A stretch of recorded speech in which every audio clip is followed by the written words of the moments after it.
are you obligated to pay a realtor for the services they provide? It's the Real Estate Show.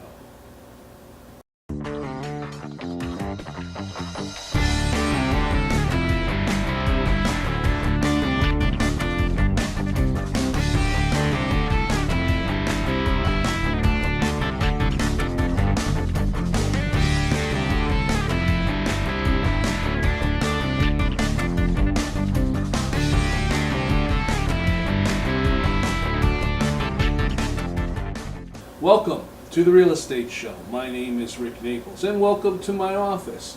Today we're going to talk a little bit about when you're obligated to pay your realtor for the services that they provide. Real estate's a little bit different than some of the other industries in that you don't actually pay any kind of commissions out unless the job that the realtor's been hired for has been completed. Now let's talk about you guys out there that are sellers, that are looking to sell your home. You're going to interview a number of realtors and you're going to decide on the real estate agency and the realtor that's going to represent you in the sale of your home. So one of the first things that you're going to do once you talk and come to an agreement is you're going to sign what's called a listing contract. Now that listing contract is not only to list the home for sale, but it's actually a hiring contract, an employment contract, if you will. You're the boss, the realtor is your employee. Not so much as set up the way the IRS would call a boss and an employee, but you're contracting with the realtor and their firm to do certain things in order to accomplish getting your home sold. Now, during the term of that contract length, whatever you've negotiated, and whatever commission amount you may have agreed to pay the realtor once they complete the job, the realtor is going to provide all their multiple services, their knowledge, their expertise, and all of their efforts, and sometimes under their own costs, to accomplish getting your home sold. And you at this particular point owe them nothing. You do owe them cooperation, but you don't owe them anything monetary. Now, the issues with this that many realtors will have is they work very, very hard. And of course, during the term of this contract, they may spend money on marketing, whether it's print advertising, social media, putting the house on websites, building virtual tours, multiple things, open houses, brokerage stores, you name it. And this costs the realtor money to do these things. And they're doing it all for the possibility of finding a ready, willing, and able buyer who's going to purchase the home, and the home is going to close. And when I say close, folks, what I'm talking about is you get all through the different levels of what you've got to go through in the real estate transaction. You get to the closing table, title to the home transfers, deeds are written, keys are exchanged, the sale is completed. It's only then that the commission becomes due to the realtor. Anytime before that, there could be situations where a deal does not happen. It falls apart. We call that DFTs, or deal fell apart. Could be inspection issues, could be change of minds, could be different situations that change between the buyer and seller, whatever. If it does not close, the realtor does not get paid, and you're not obligated to pay them. Now, there are exceptions. I'm not going to say that it's 100% you don't pay them. There could be situations where the realtor has done their job, found a ready, willing, and able buyer, and for some reason the seller just out of the blue sky decides to back out of the deal, they no longer want to sell. The realtor may decide that, hey, I did my job, I need to be paid and compensated for my efforts, and there might be a commission that may have to be paid out in that situation. But in most cases, you're looking very simply at hiring the realtor to do a specific job, and they're not going to earn their commission until that job's completed.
talk to a lot of people out there, and it amazes me, and I've mentioned this before on the real estate show, how many folks out there don't understand the relationship between their realtor and themselves when they're looking to buy a home. It's an interesting relationship in that when you decide to work with a realtor, you're going to sign a hiring agreement. We call it a buyer representation agreement. You're hiring that realtor and their agency to help you seek out and find a home that you want to put an offer in and buy. Now, what is the cost of doing that? How much do you have to pay the realtor? I mean, this is an individual that's going to take time and go out and show you houses. They're going to do research on neighborhoods for you. They're going to assemble all kinds of information. I mean, they're working for you. Aren't you going to owe them some kind of money for those services? Well, the answer is yes and no. And what I mean by that is, in most cases, when you sign that buyer representation agreement, it is going to state what the duties of the realtor are for you, what you're looking for, and how much of a commission the realtor is going to expect to get for their services should they find you a home, you buy the home, and subsequently the home sale closes. Now, most of the time the realtor is going to solicit that commission through a co-brokership relationship through the multiple listing service. In other words, the seller who has listed their home with an agency has agreed to a commission amount based on the sales price of the home. They'll be paying that agency that commission for completing that job. The buyer and their agent, or the buyer's agent and agency, will be compensated part of that money that's paid from the seller through this co-brokering relationship. So most of the time the buyer is not paying the commission to the realtor directly. It's coming from the seller's side. Now this is kind of a great thing because you get to look at a whole bunch of houses and use the expertise and knowledge of a real estate professional, and it costs you nothing. We've seen recently some other industries try to copy the real estate model by offering services and saying, we don't get paid unless you do, or we don't get paid unless the job is completed. Well, it's kind of that same type of thing. Now, there could be situations where, based on your agreement, you might agree to pay the realtor a fee for their services. But most of the time, the realtor is out there arranging to show you houses, and unless you buy something during the term of that contract, you're not obligated to pay them any kind of commission.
Let's talk about the rate of pay for a realtor in a situation where you're negotiating a contract. All contracts are negotiations between two parties, and it doesn't become binding unless both parties agree and both parties sign the agreement. When you're dealing with listing a home, you and the realtor and the agency to which you choose to work for are going to come up with a listing contract. And that listing contract is going to say how much commission you're willing to pay on the sales price of the home if and when the house sells and it does go to the closing. Now, commissions are negotiable. There's no set fee, folks. Any realtor that does a presentation that says this is what our fee is or this is the fee we charge is not really doing you justice, because fees are negotiable. What are the common fees? Well, it depends on the area and it depends on what the real estate agents are charging. But you want to discuss what that percentage is before you sign the contract and agree to it. How that is computed is it's usually computed off the sales price of the home. Now, this can get kind of tricky.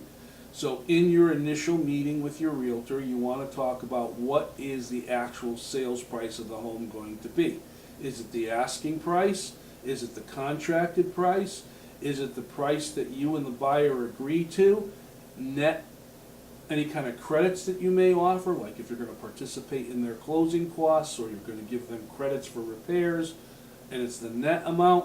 You have to discuss this all up front, because the realtor is obligated to work with a co-broker or the other side, buyer's agent in the case of listing a home, to discuss with that agency how the commission is going to be divided up and what that agency can expect to be paid should the sale go through. It's the same thing on the buyer's side.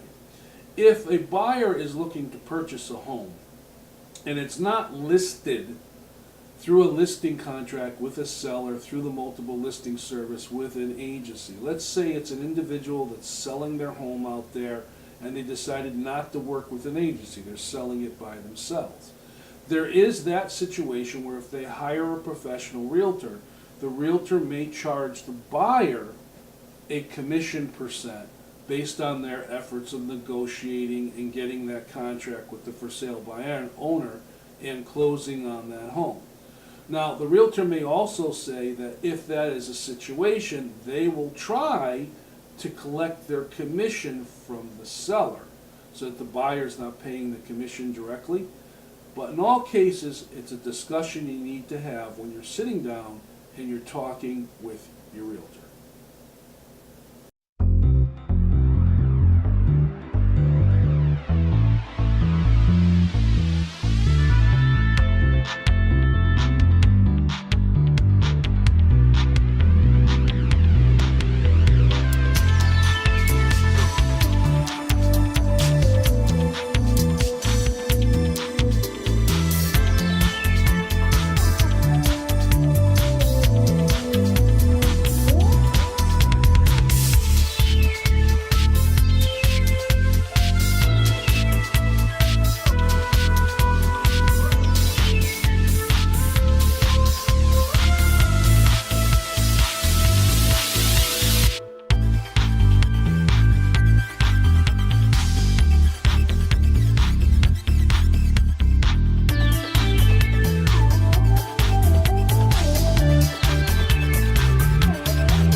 I've told a story many times here on the Real Estate Show. I tell stories about different experiences I've had as a realtor over the years. And I think I shared a story one time on the Real Estate Show on how I had gone out to dinner with an older couple. And the gentleman that I was having the dinner with could not understand why anyone would do any kind of a job where there's absolutely no guarantee of being paid for the services they provide.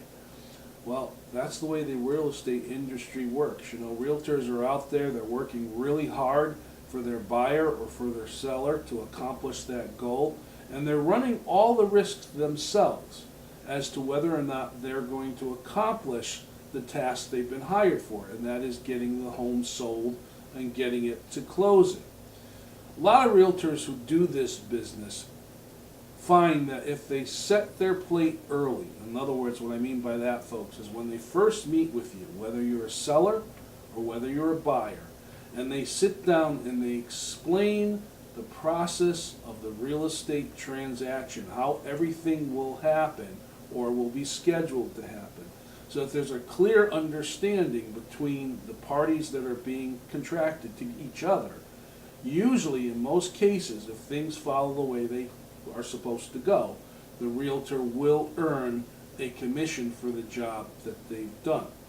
Now, there are situations where the realtor's not going to earn that commission, as I said, and those are all different things that you need to be aware of and you need to discuss.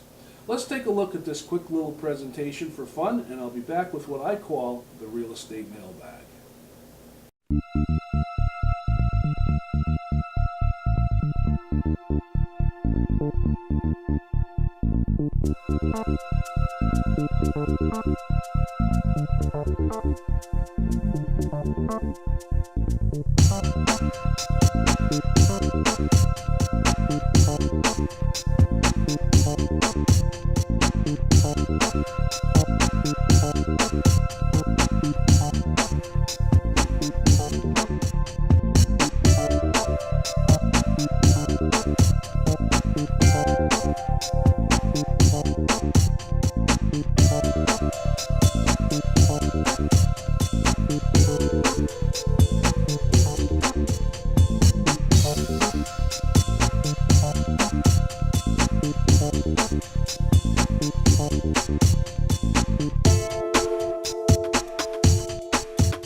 This is the portion of the show I call the Real Estate Mailbag. It's my opportunity to address questions that are sent to me here at the Real Estate Show or just asked to me when I'm out and about. And I've been kind of teasing the audience out there over the last few real estate shows that there's a huge announcement that's going to be coming soon here to the Real Estate Show.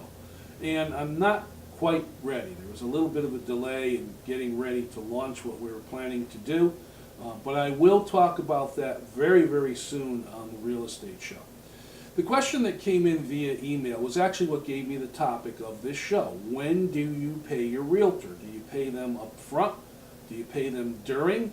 Do you have to pay them in installments? Do you pay them after? How do you pay a real estate agent? Well, as I've said, whether you're the seller or the buyer, the commission is paid out of the proceeds when the property closes. That's when the realtor actually collects the commission check. Now, you don't really need to know the details of how a commission check is broken up, but in a nutshell, the agent or realtor that you're working for works for a broker or an agency. It's the agency that earns the commission. The agency is who is paid. The agency is who the check goes to when the sale completes.